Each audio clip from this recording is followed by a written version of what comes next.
बिस्मिल्लाहिर्रहमानिर्रहीम। अस्सलाम वालेकुम दोस्तों, आज हम आपके लिए बना रहे हैं पुलाव बना रहे हैं। तो उसके लिए सबसे पहले हमने कुकिंग ऑयल ले लिया है 1 कप और एक ही बड़े साइज़ का प्याज ले लिया है। प्याज को हमने अच्छे तरीके से ब्राउन कर लेना है। उसके बाद हमने लहसुन, अदरक और धनिए का पेस्ट इसके अंदर डालना है, उसको भी हमने फ्राई कर लेना है। फ्राई करने के बाद हमने इसमें 2 बड़े साइज़ के टमाटर बारीक काट के डाल देने हैं। टमाटर को भी हमने अच्छे तरीके से गला लेना है। उसके बाद हमने कुछ मसाले जो हैं वो इसके अंदर ऐड करने हैं। उसके लिए हमने 2 टेबलस्पून नमक, हाफ़ टेबल स्पून जो है हम बिरयानी मसाला, हल्दी और नमक वगैरह ऐड करके हमने उसके बाद ये मैंने चिकन पाउडर ऐड किया और साथ ही कश्मीरी लाल मिर्च ऐड की है।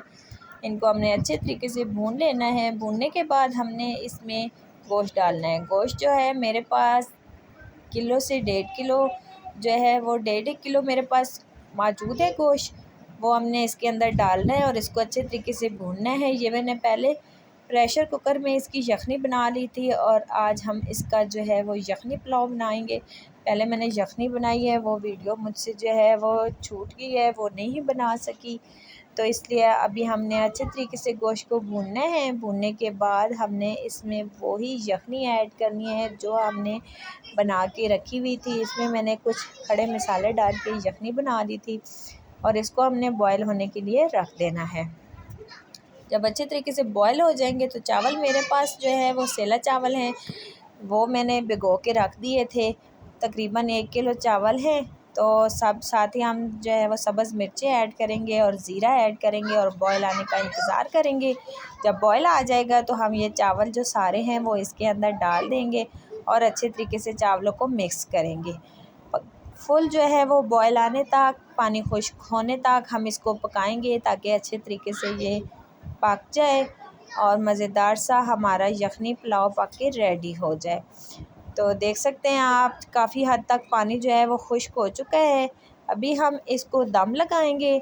दम वाली फ्लेम पे हम इन्हें इसको दम लगा देना है और दम के बाद हमने इसकी लुक देखनी है कि किस तरह माशाल्लाह से देखिए जी हमारा यखनी पुलाव जो है वो पक के रेडी हो चुका है, मज़ेदार सा टेस्टी सा। तो उम्मीद करती हूँ ये टेस्टी सी रेसिपी जो है वो आपको अच्छी लगी होगी। अच्छी लगी है तो वीडियो को ज़्यादा से ज़्यादा शेयर करें, लाइक करें, कमेंट्स में मुझे ज़रूर बताएं कि आपको ये मेरी वीडियो कैसी लगी है। तो बहुत ही आसान सी रेसिपी है, तो आप ज़रूर अपने घर में बनाएं। वैसे भी बकरा ईद पे हर घर में गोश्त मौजूद होता है, तो इस तरह के मज़ेदार से जो है वो टेस्टी से पुलाव बनाएं और इंजॉय करें। बहुत ही लाजवाब ये रेसिपी बन के रेडी हुई थी। बहुत ही मज़ेदार सा ये पुलाव बना था, सबको बहुत पसंद आया था। तो आपको भी ये जो है वो बहुत पसंद आएगा। तो वीडियो को जो है वो ज़्यादा से ज़्यादा शेयर करें। ओके जी, मिलते हैं नेक्स्ट वीडियो में, तब तक के लिए अल्लाह हाफ़िज़।